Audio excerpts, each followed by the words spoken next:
नमस्कार साथियों, कैसे हैं आप? आशा करता हूँ कि आप अच्छे होंगे और अपनी पढ़ाई भी बहुत अच्छे से कर रहे होंगे। तो इसी के साथ आगे बढ़ते हैं, तो बात करते हैं अब अपने अगले टॉपिक की। अभी तक आपने पहला टॉपिक जो यूनिट का वो कवर कर लिया है।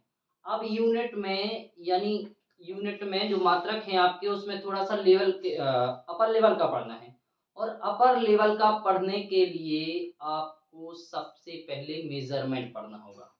यानी मेज़रमेंट पढ़ने की बहुत सख्त ज़रूरत है।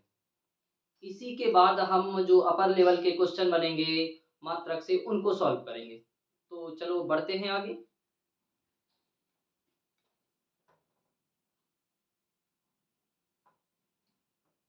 बात करते हैं मेज़रमेंट।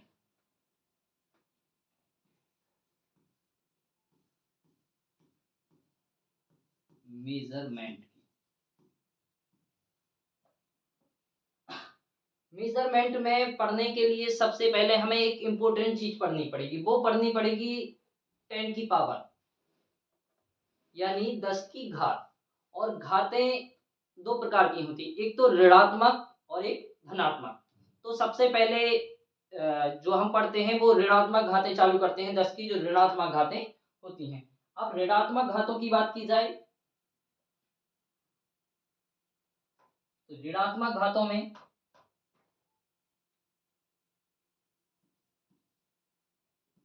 10 की पावर -1, 10 की पावर -2, 10 की पावर -3, 4 सॉरी 4 नहीं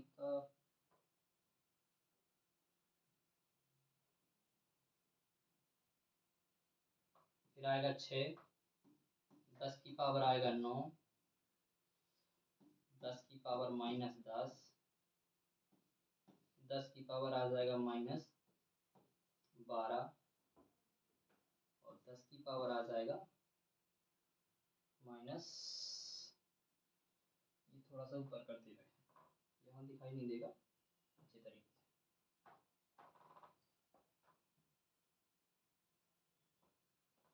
तो जो 10 की पावर 1 यानी इसको ऐसा भी लिख सकते हैं आप, इसको बोलते 1/10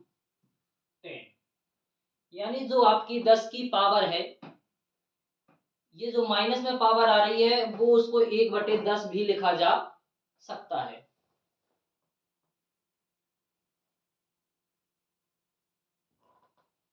या फिर इसे ऐसा भी लिख सकते हैं,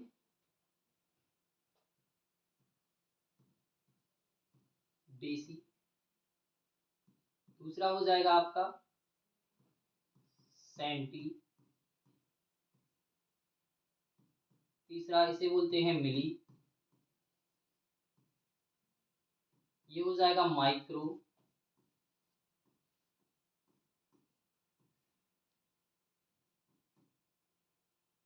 ये हो जाएगा नैनो। ये हो जाएगा एंगस्ट्रॉम। और ये हो जाएगा आपका पिको।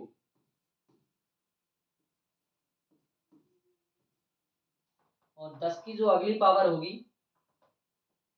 वो होगी आपकी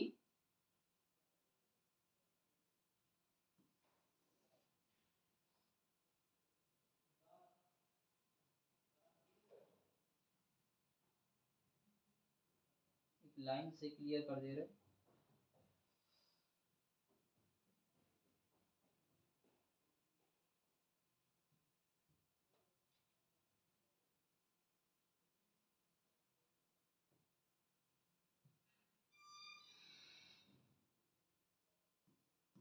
10 की पावर हो जाएगी ये -15 और 10 की पावर हो जाएगी -18। तो ये इसे बोलते हैं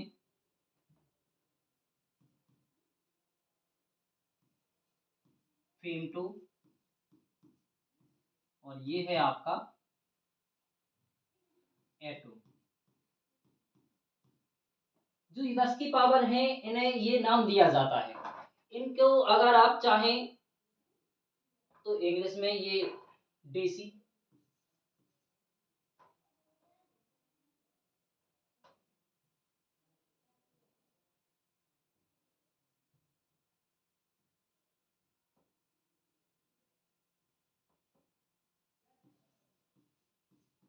डेसी हो जाएगा, ये सेंटी, ये मिली, ये माइक्रो, ये नैनो, ये एंगस्ट्रॉम,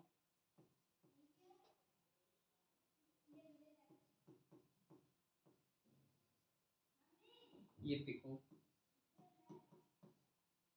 ये फेमटो,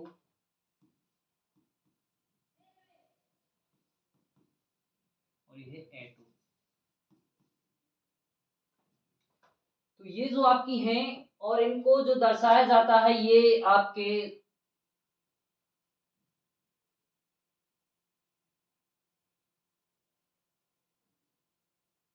स्मॉल अक्षरों से,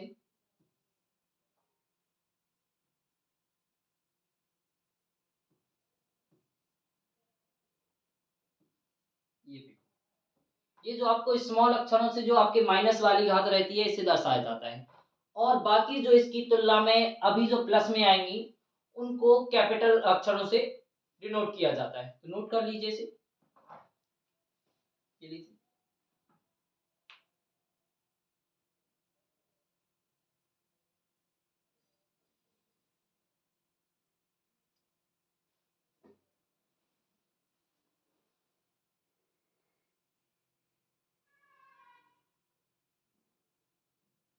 ये आपकी, सॉरी, ये लिखना आपका, ये कौन सी घातें हैं?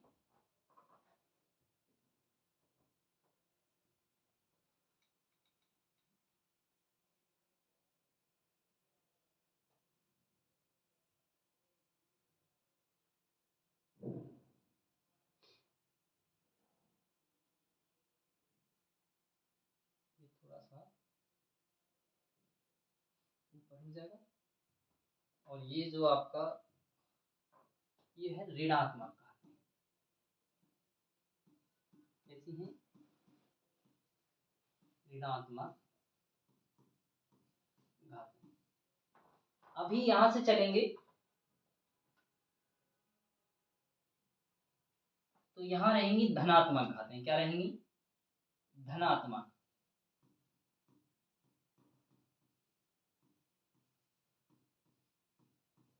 अब धनात्मक घातों में जो पहली घात रहेगी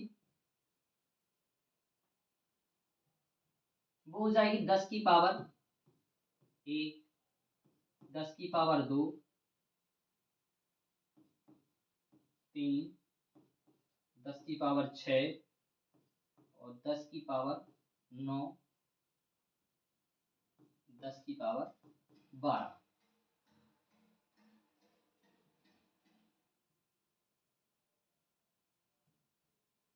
तो इनको 10 की पावर 1 को कहा जाता है डेका,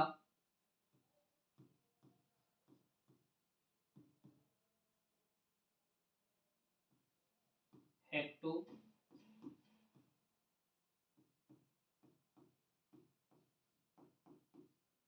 किलो, मेगा, गीगा,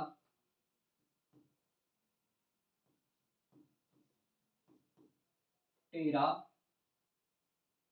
और आगे आगे हो जाएगा आपका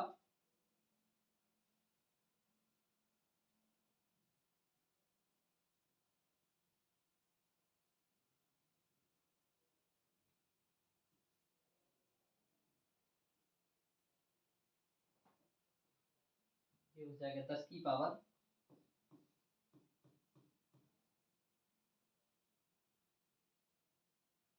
15, -15, 10 की पावर -18।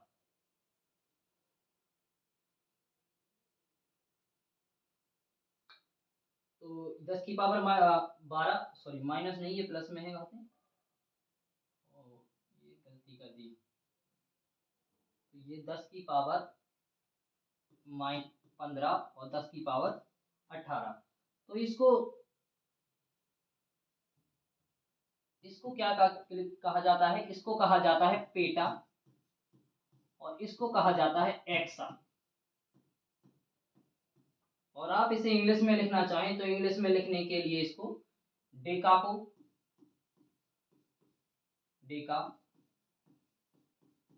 हेक्टो, किलो,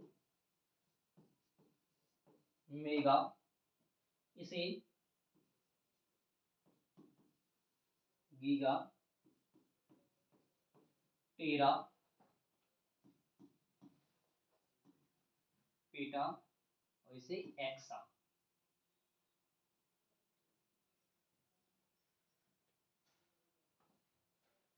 क्या कहा जाता है? एक्सा। ये आपकी हो गई 10 की पावर। अब जो आपको इनका काम क्या है, सबसे पहले बात यही आती है। या तो इसको देखो, ये जो आपके हैं माइक्रो और मेगा, तो इसको कैपिटल एम से, इसको स्मॉल, या फिर इसको एक और नाम दिया रहता है म्यू से। इसको किससे दर्शाया जाता है? म्यू से इसको दर्शाया जाता है एंगस्ट्रॉम से। अब जो आपकी इनका काम क्या रहता है, हमारे पास जो बड़े मात्रक हैं, ऐसे मात्रक जिन्हें दर्शाने में बहुत ज्यादा संख्याओं का इस्तेमाल करना पड़ता है। जैसे आप समझ सकते हैं कि पृथ्वी और सूर्य से 20 की दूरी को दर्शाया जाए, तो आप उन्हें अंकों में डिनोट नहीं कर सकते, यानी प्रदर्शित करना थोड़ा बहुत ज्यादा मुश्किल होगा। मुश्किल के साथ साथ जितना पढ़ना मुश्किल होगा, उसी के साथ साथ उतना ही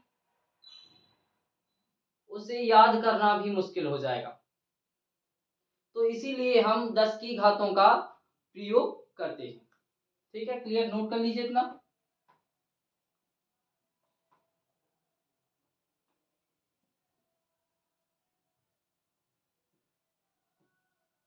ये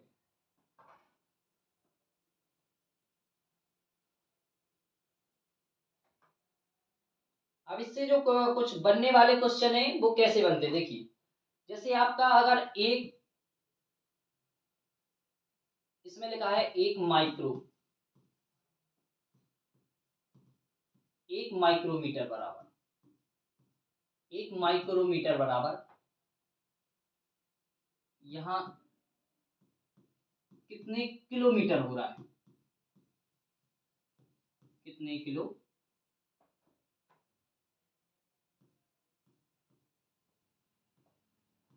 कितने किलोमीटर? तो इसको दर्शाने के लिए आपको सबसे पहले देखो, यूनिट जो आप देख रहे हैं ना, ये जो इतनी सारी पावर है, इनका संबंध दिखाना बहुत मुश्किल होता है। एक पावर से दूसरी पावर, यानी करीब देखी जाए तो आपकी कितनी पावर है?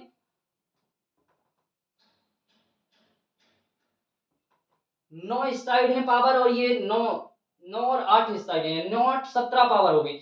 यानी 17 को देखा जाए तो सभी का एक दूसरे से संबंध, जैसे एक डेसी बराबर 1 सेंटी कितना होता है? मिली, माइक्रो, ये सारे देख पूछे जाएंगे। फिर इसके बाद यही यहाँ आ जाएंगे, 1 डेसी बराबर 1 डेका कितना होता है, हेक्टो कितना होता है। तो ये पढ़ना बहुत, यानी इनके संबंध हजारों की संख्या में आने वाले हैं।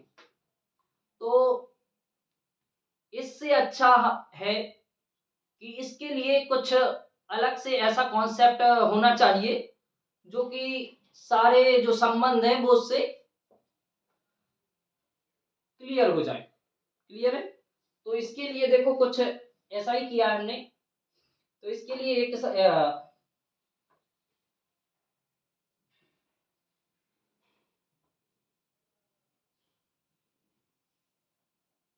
जो आपके संबंध वाला बताने वाला है, संबंध कैसे करते हैं।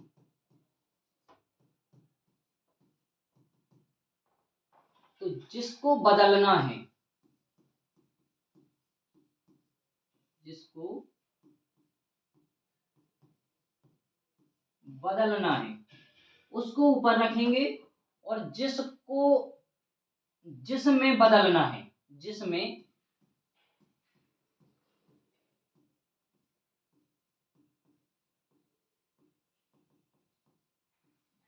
जिसमें बदलना है उसको नीचे रखेंगे।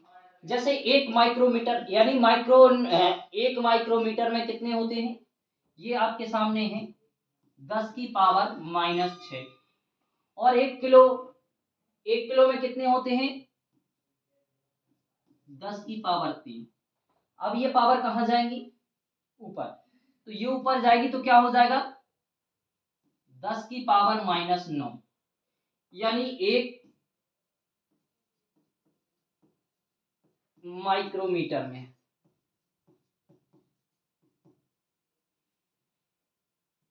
1 माइक्रोमीटर बराबर हो जाएगा 10 की पावर 9 किलोमीटर।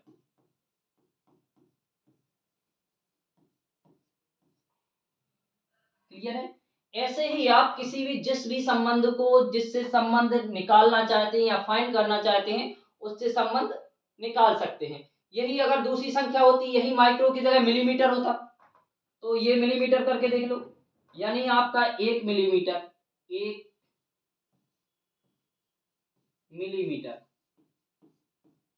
मिलीमीटर बराबर कितना, किलोमीटर।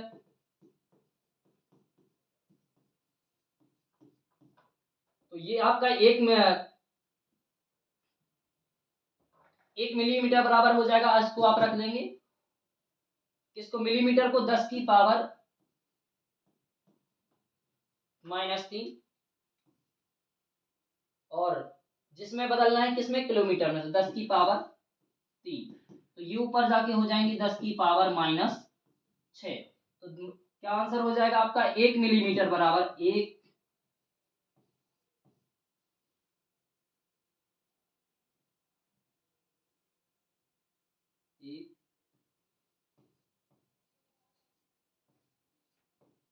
मिलीमीटर बराबर 10 की पावर -6 किलोमीटर आपका हो जाए। क्लियर है, ये नोट कर लीजिए।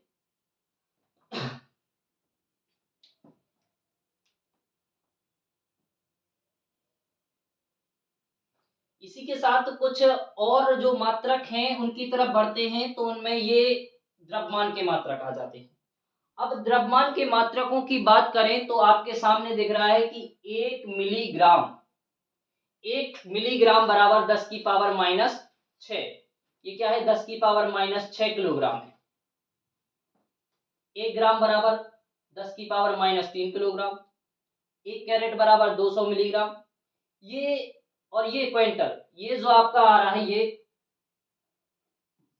1 क्विंटल, यानी इस क्विंटल का प्रयोग जो आपने देखा होगा वो गांव में ज्यादातर, या जो भारी चीजें होती हैं उनका वजन तौलने के लिए इनका प्रयोग किया जाता है। जैसे गांव में अनाज हो गया, वो भी किसमें, क्विंटल में उसका मेजरिंग की जाती है। क्लियर है। तो जैसे, और ये आपके 1 पाउंड, यानी जो पाउंड है, ये पाउंड द्रव्यमान का एक मात्रक है, लेकिन ये जो पाउंड दिया गया है वो ब्रिटेन का है, यानी ब्रिटेन में जो पाउंड चलता है। लेकिन ब्रिटेन से अगर आपको मान के चलो जैसे कोई लेन देन करना है, तो ब्रिटेन में तो पाउंड चलता है, और आप अपने यहाँ क्या चलता है, किलोग्राम। तो उसका भी रेशियो फिक्स होना चाहिए कि 1 पाउंड बराबर कितना किलोग्राम होगा। तो इसके लिए बताया गया है कि एक जो आपका 1 पाउंड बराबर कितना होता है, 0.453 किलोग्राम। और एक ये भी द्रव्यमान का मात्रा क्या है, ऑन्स। ये भी किसका है, द्रव्यमान का मात्रक है। क्लियर है, नोट कर लीजिए।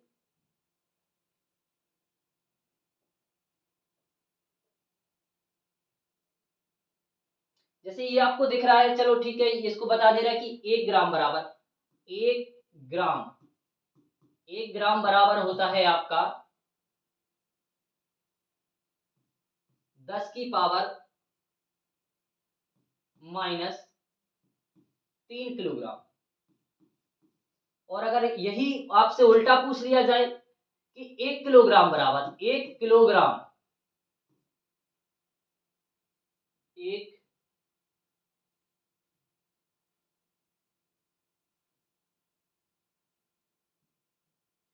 1 किलोग्राम बराबर कितना होता है? तो जैसा ही इसका उल्टा किया ना, इसको भी जस्ट उल्टा कर देंगे तो इसकी हो जाएगी 10 की पावर 3 ग्राम। ये हो जाएगा संबंध। ये आपके इस तरीके से जो क्वेश्चन आएंगे यानी सवाल होंगे उस तरीके के हल करने के लिए उपयोग में किए जाएंगे। क्लियर है साथियों? तो नोट कर लीजिए इसे।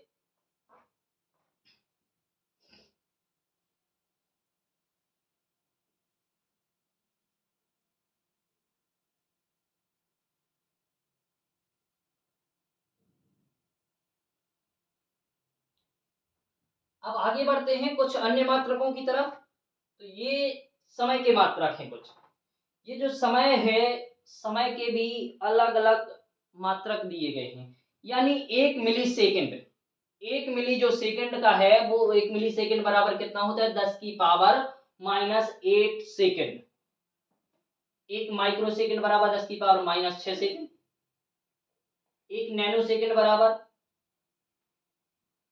10 की पावर ये संख्या गायब हो गई, तो इसका है, यहां है आपका 10 की पावर -9 सेकेंड। कितना है? 10 की पावर 9 सेकेंड। और यही आपका रहेगा अगर 1 पिको सेकेंड बराबर रहेगा तो आपका होगा 10 की पावर -12 सेकेंड। अब इसके साथ ये आपके सामने कुछ दिख रहे हैं जो अलग से मात्रक दिख रहे हैं, ये वाले इस लाइन के नीचे, इस लाइन के नीचे जो आपके मात्रक दिख रहे हैं ये, जैसे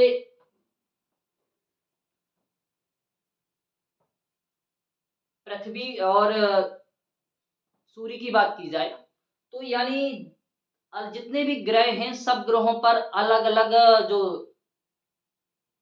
डे की टाइमिंग यानी दिन का समय रहता है। कई ग्रहों पर बड़े ग्रह होते, वो सॉरी बड़े दिन होते हैं, कई पर छोटे होते हैं। तो उसके लिए अलग अलग समय के लिए अलग अलग ग्रह के लिए अलग अलग टाइमिंग है। यानी जो दिन का टाइमिंग है वो किसी पर बड़ा हो रहा है और किसी पर छोटा भी होता है। तो इसके लिए जैसे ये पृथ्वी, अपनी पृथ्वी की बात की जाए, पृथ्वी पर जो एक दिन माना जाता है वो 24 घंटे का माना जाता है। यानी कितने का? 24 घंटे का। तो इस 24 घंटे को क्या कहा जाता है? एक सौर दिवस कहा जाता है पृथ्वी के लिए। तो ऐसे ही जैसे कुछ कार्य होते हैं जितने समय में हुआ तो उसे क्या कहा जाता है? एक सेक। और एक सेक का मान होता है 10 की घाते -8 सेकेंड। 1 मिनट बराबर 60 सेकेंड, 1 घंटे बराबर 3600 सेकेंड और 1 दिन बराबर 86,400 सेकेंड। और ऐसे ही आप आगे बढ़ेंगे तो 1 ईयर बराबर ये आपका रहेगा इतने सेकेंड। और यही देखिए आपके सामने जो दिख रहा है पहले ही सवाल में, ये जो आपके सामने दिख रहा है 10 की पावर 7, यानी अगर आप इसे टोटल लिख देते तो काउंट करने में ये समझिए कितना है, ये 3, ये करीब इतना हो जाता 1 5 3 6 और ये कुछ इतने सेकंड हो जाते आपके। फिर इसे पढ़ने में भी थोड़ी मुश्किल होती। तो इसीलिए जो आपकी 10 की पावर इसीलिए पहले ही बता दी है, क्योंकि आगे चल के आपको इसी तरीके से 10 की पावर यूज करनी होगी। क्लियर है साथी? तो नोट कर लीजिए इसे।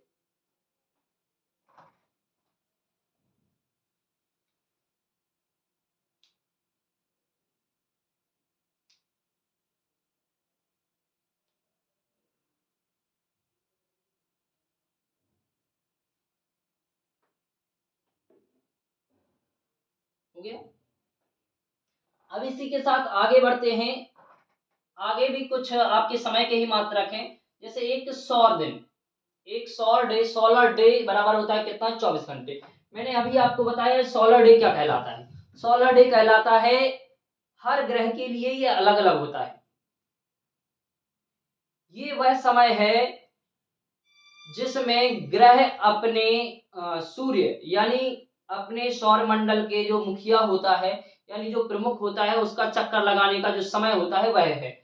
यानी जो पृथ्वी है वो कितने टाइम में, 24 घंटे में उसका क्या लगा लेती है, एक राउंड पूरा कर लेती है। तो इसे कहा जाता है एक सौर दिन। इसके बाद आता है एक सॉरी ये आपका जो पृथ्वी है वो अपनी धुरी पर घूमती है, तो उसको कहा जाता है सौर दिन। और जब आपकी सूर्य की परिक्रमा जो कर ले जितने समय में, उसे कहा जाता है सौर वर्ष। और सौर वर्ष का जो आपका मान होता है वो आपका 365.25 औसत सौर दिन। क्लियर है। और ये है चंद्रमास, यानी चंद्रमा जो है उसको पृथ्वी का एक चक्कर लगाने में लगा समय को ही क्या कहा जाता है, चंद्रमास कहा जाता है। क्लियर, नोट कर लीजिए।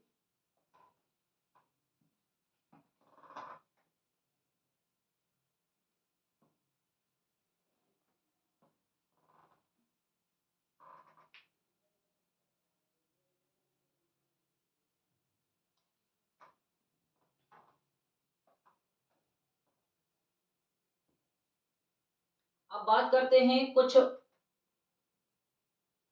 लंबाई के बड़े मात्रकों की। किसकी, बड़ी लंबाई के मात्रकों की। बड़ी लंबाई,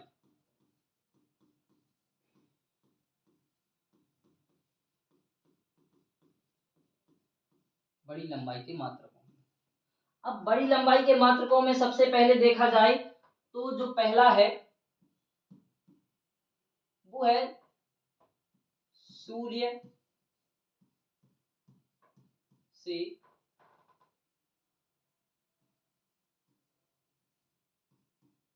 पृथ्वी के बीच की दूरी। जो सूर्य से पृथ्वी के बीच की दूरी होती है वो आपकी है 1.49 इंटू 10⁻11 मीटर। क्लियर है। तो ये जो आपकी, या फिर जो आपकी लगभग में देख सकते हैं, लगभग में, इसे लगभग में लिखा जाता है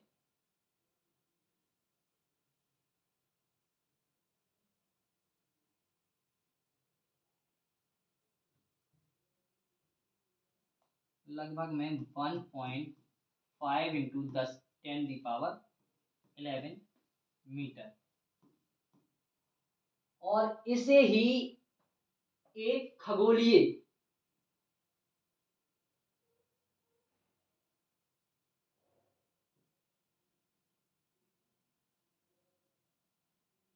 एक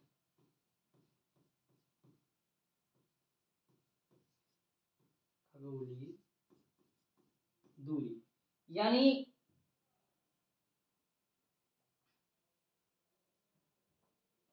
इसे ही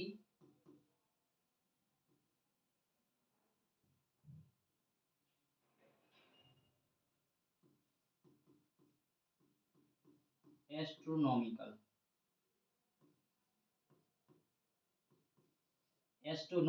यूनिट कहा जाता है।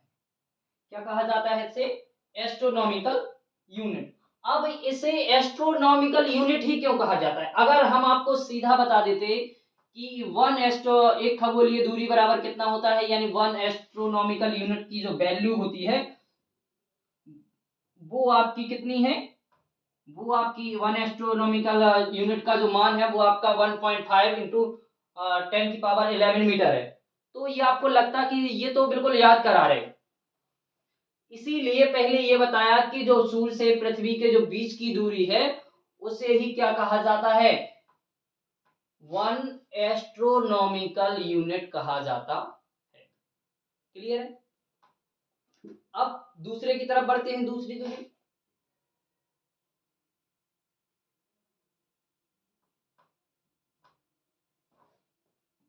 दूसरा जो पॉइंट है वो आपका है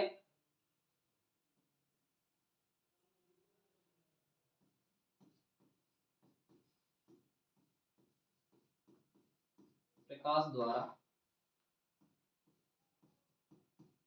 एक वर्ष में तय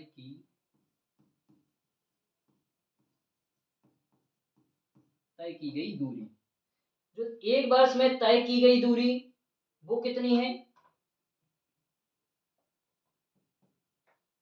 वो है आपकी 9.46 10⁻15 मीटर। ये जो आपका है 9.46 इंटू 10⁻15 मीटर, ये है जो प्रकाश है, प्रकाश के द्वारा एक वर्ष में जो दूरी तय की जाती है, यानी एक वर्ष में वो जितनी दूरी तय करेगा ये उसकी वैल्यू है। अब इसको क्या कहा जाता है? इसको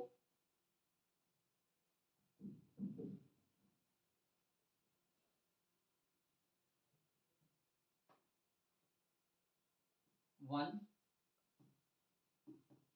लाइट ईयर क्या कहा जाता है? 1 लाइट ईयर या प्रकाश वर्ष क्या कहा जाता है? इसे प्रकाश वर्ष। यानी जो आपके प्रकाश वर्ष, एक प्रकाश वर्ष की जो वैल्यू होगी, एक प्रकाश वर्ष बराबर कितना होगा? 9.46 इंटू 10⁻15 मीटर। अब आप देख लीजिए, यहां भी बिल्कुल सेम वही उपयोग हो रहा है। अगर यहां आप 10 की पावर यूज नहीं करेंगे तो फिर देख लीजिए कितने नंबर हो जाते हैं, करीबन करीब 3 ये हैं और 13 नंबर और आएंगे। तो जब इतना नंबर बड़ी जो नंबर होगी या इतनी बड़ी जो संख्या होगी तो उसे पढ़ना भी बहुत मुश्किल होता है। क्लियर है साथियों? तो नोट कर लीजिए इसे।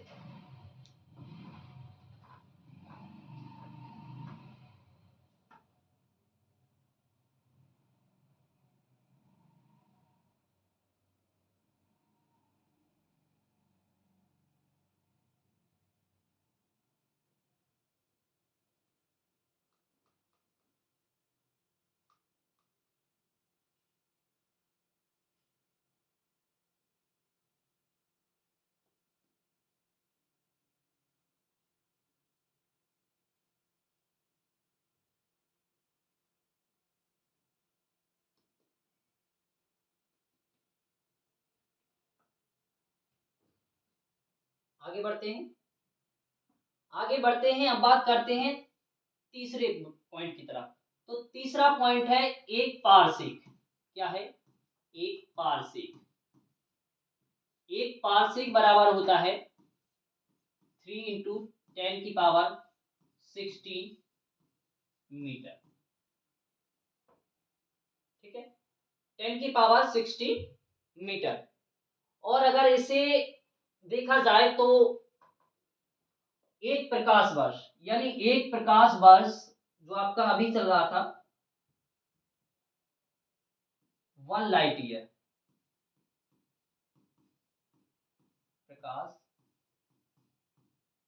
प्रकाश वर्ष बराबर होता है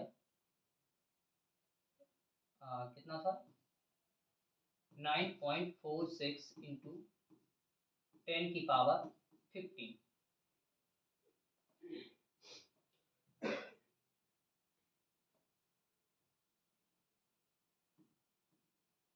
क्या था? 15। अब देखा जाए इसमें और इसमें संबंध, तो जो आपका देखा जाए तो एक जो आपका एक पारसेक है, एक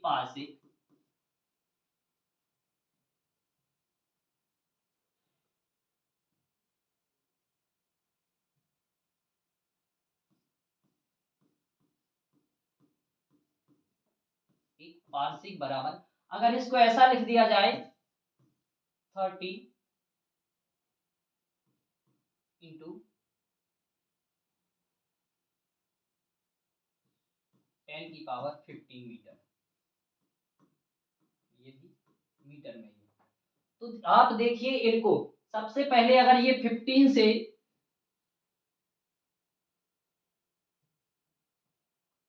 फिफ्टीन कैंसिल कर दी जाए, अब जो बाकी बचा ये आपका 9.46 और ये 30। अगर इससे आप इसे डिवाइड करेंगे तो ये लगभग जो आपकी वैल्यू आएगी वो आएगी 3.26। इसीलिए एक पारसेक बराबर कितना होता है? एक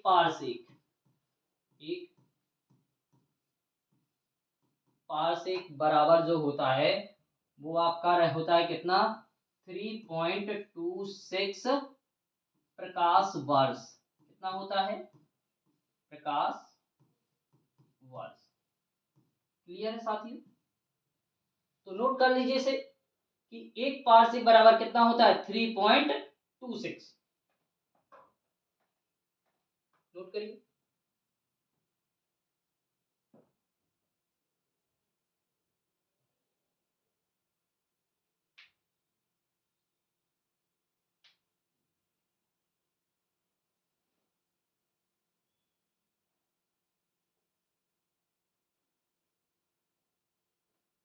हो गया? तो आगे बढ़ते हैं। अब बात करते हैं कुछ अन्य महत्वपूर्ण लंबाई के।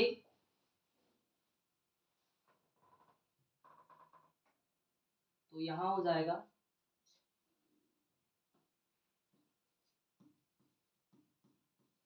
लंबाई के अन्य महत्वपूर्ण मात्रकों की।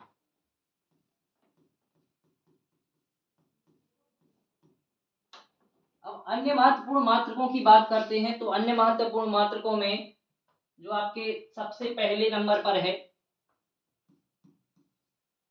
वो है 1 नॉटिकल।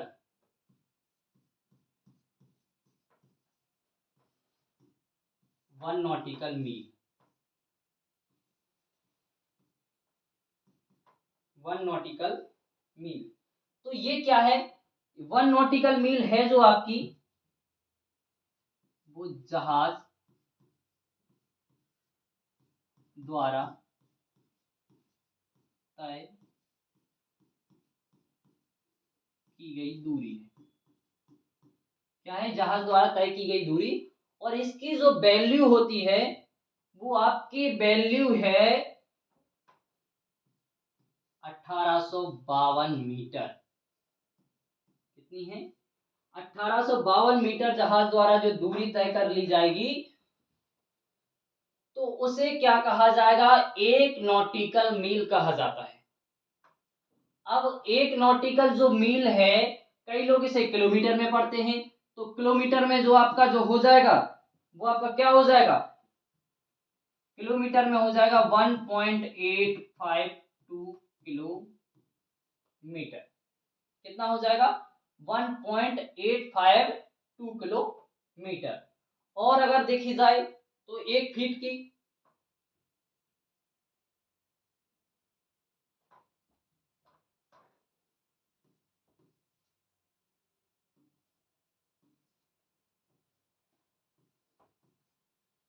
1 फीट बराबर कितने होते हैं?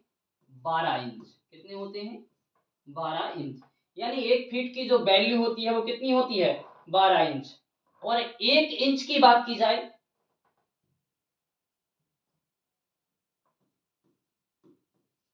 1 इंच की बात की जाए तो 1 इंच की जो वैल्यू आपकी होती है वो होती है 254 सेंटीमीटर। यानी कितना होता है? 2.54 सेंटीमीटर। और अगर देखा जाए तो 1 फीट में जो होते हैं 1 फीट बराबर होते हैं 12 इंच। 12 इंच। और 12 का अगर इसमें मल्टीप्लाई कर दिया जाए तो 12 इंटू 2.54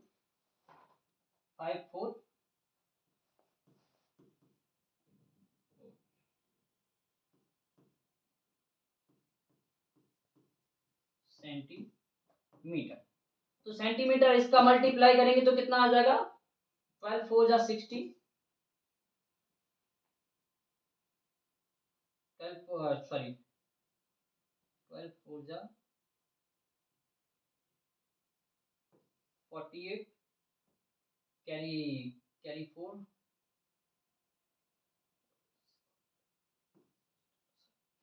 64 6 12 पूजा 24 6 30 यानी 3.48 सेंटीमीटर वैल्यू आ रही। जो आपकी लगभग जो रहती है, जो लगभग में वैल्यू आती है वो आ जाती है लगभग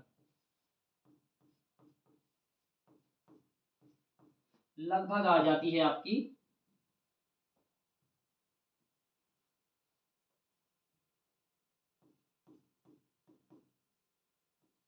30 सेंटीमीटर, यानी 1 फीट में आपका लगभग 30 सेंटीमीटर होता है।